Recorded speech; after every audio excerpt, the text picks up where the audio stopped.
Welcome to the North Carolina Business Podcast, hosted by Amanda Cook. We talk with the owners and founders of businesses in the Old North State and get to know them personally and how their life's journey led them to their business ideas and to become entrepreneurs. We'll get to know their stories and their businesses. So grab a glass of iced tea or your beverage of choice, pull up a chair, and join us in a nice, friendly conversation.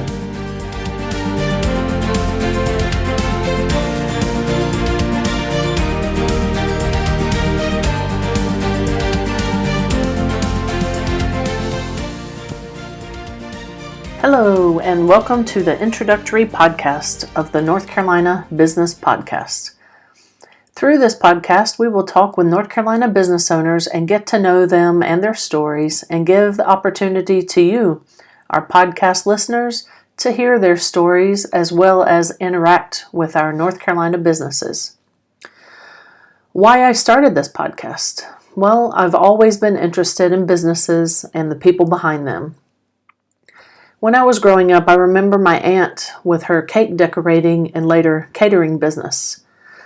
My cousin and best friend and I loved playing with the icing and eating it too. I remember going with my dad to the local grocery store and getting fresh oysters to make oyster stew. My uncle had a tile business where he laid tile in beautiful homes.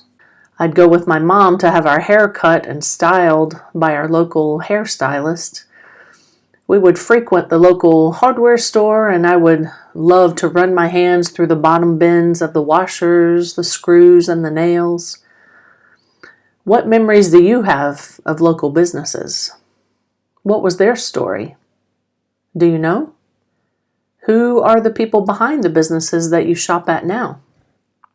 I'd like to take this opportunity to tell you a little bit about me and my story. Then we will hear the stories of two prominent North Carolina businesses. My grandparents on both sides were from North Carolina.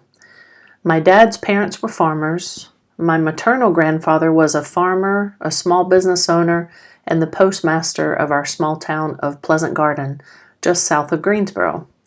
My maternal grandmother was a teacher. I'm very fortunate to have had a wonderful childhood and to have been raised by loving parents. My brother is a lifetime firefighter, and my niece has just joined the ranks as a firefighter as well. I was the first study abroad student at Methodist College, now Methodist University in Fayetteville, where I received a Bachelor of Science in Accounting and also a Bachelor of Arts in Spanish. During my study abroad in Seville, Spain, I met my husband, who was a classical pianist and professor. Later on, I studied and received an MBA from Elon University. We currently live in Cadiz, Spain, with our 3 children. We enjoy our summertime visits in North Carolina, and I will always feel my North Carolina roots and know North Carolina as my home as well. I am a business and life coach where I work with clients to resolve business and personal issues and achieve desired results through analysis, specific techniques, refining mindsets, daily actions, and accountability. Businesses are started, grow, transform, and are operated by people. North Carolina is a wonderful place to grow up, to live in, to be educated in, and according to many, to run a business in. Even Forbes stated this for the year 2019. North Carolina has the best business climate in the United States and tops our ranking for the 3rd year in a row.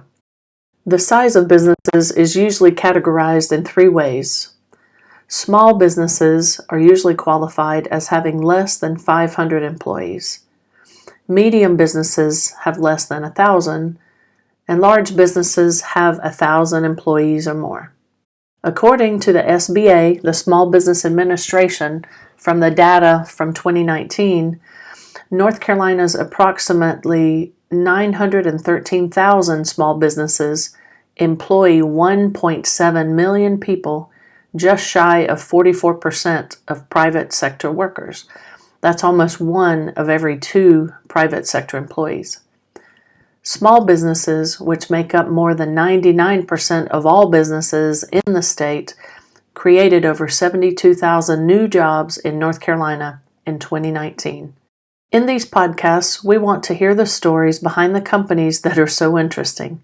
We will get up close and find out the beginnings of the companies and the people behind them, as well as their current status and future projections. In this first podcast, I'd like to highlight the stories of two North Carolina companies that I had the pleasure to work with and that grew to be large employers in our state.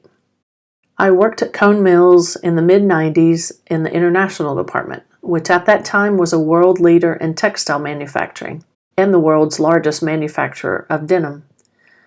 I worked with the agents in Europe, Mexico, Central, and South America. I had the opportunity to travel to Mexico and Central America while at Cone Mills and to work with some great folks there, and continue to be in touch with some of them to this day, and even worked again with a couple of colleagues years later. Cone Mills got its start from a family from Bavaria, Germany. Hermann Kahn immigrated to the U.S. in 1845 and changed his name from Kahn, K-A-H-N, to Cone, C-O-N-E. He later married Helen, also a German immigrant. They had two children, Moses Cone in 1857 and Caesar Cone 2 years later. Herman, the father, had several businesses including groceries, hats, boots, and shoes. He also sold ready-to-wear clothing, which was unusual in the antebellum South, where most clothing was made at home. Their family business expanded, and they also invested in real estate. By 1861, they closed their businesses because of the Civil War and invested more in real estate. After the war, they opened and expanded their grocery and textile businesses. In 1887, when Moses was 30, he and Caesar, the two brothers, started their own textile business by investing in mills in North Carolina, in Asheville, Salisbury, and Gibsonville. They built their first denim manufacturing plant, Proximity Mills, in Greensboro in 1895. They started supplying denim to Levi's and later became the exclusive supplier of Levi's 501 jeans for many years. After Moses Cone's death in 1908, his widow, Bertha Cone, established a trust fund to establish a hospital to serve Greensboro and stated that no patients should be refused admittance because of inability to pay. With so much international competition and lower costs, in 2003, Cone Mills Corporation filed for Chapter 11 bankruptcy protection, and the assets were formed with what remained of Burlington Industries into ITG, International Textile Group. The second company I wanted to talk about their story, is Wrangler. I worked at Wrangler in international accounting in the early 2000s when it was still part of VF Corporation. I worked closely with the plants in Mexico, Honduras, and Costa Rica. My mother had worked at Bluebell, the original company, before I was born. Here's some of their story, Wrangler's story. In 1897, 20-year-old C.C. Hudson left Tennessee to move to Greensboro. He worked in a factory making overalls where he earned 25 cents a day sewing on buttons. 7 years later, the factory closed. He and some others bought some of those sewing machines, leased a space above a grocery store in downtown, and started Hudson Overall Company. In 1919, they built their first factory on South Elm Street in Greensboro and changed the name to Bluebell Overall Company. In 1936, they launched Big Ben overalls made out of a specific denim fabric that reduced shrinkage after washing to less than 1% and set a new industry standard. In 1943, Bluebell acquired the brand Wrangler. An employee, Bernard Lichtenstein, known as Rodeo Ben, worked closely with cowboys and helped design jeans suitable for them, including a zipper fly, rear pockets positioned for comfort in the saddle, and the use of a strong tack in the crotch instead of a metal rivet. I bet the cowboys were happy to not have a metal rivet down there. In 1962, Bluebell opened a factory in Belgium, and the Wrangler brand was introduced in Europe.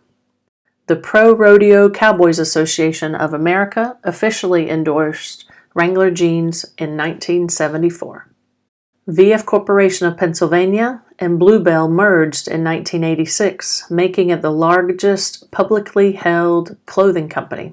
Some of the brands under the VF umbrella included JanSport, Lee, Timberland, North Face, and Eastpak. 1 out of every 5 pairs of jeans sold in 1986 was a Wrangler pair of jeans. In 2018, the jeans and outlet stores were spun off of VF, and they were made into a separate company called Contour Brands. I really enjoyed working in these two companies in what has been a very important industry in North Carolina's history. I look forward to talking directly with the entrepreneurs and founders of North Carolina businesses and getting to know their stories too. I appreciate you tuning in to this Introductory North Carolina Business Podcast.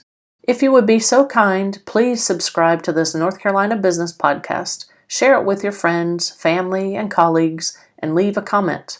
I promise I will read all of the comments.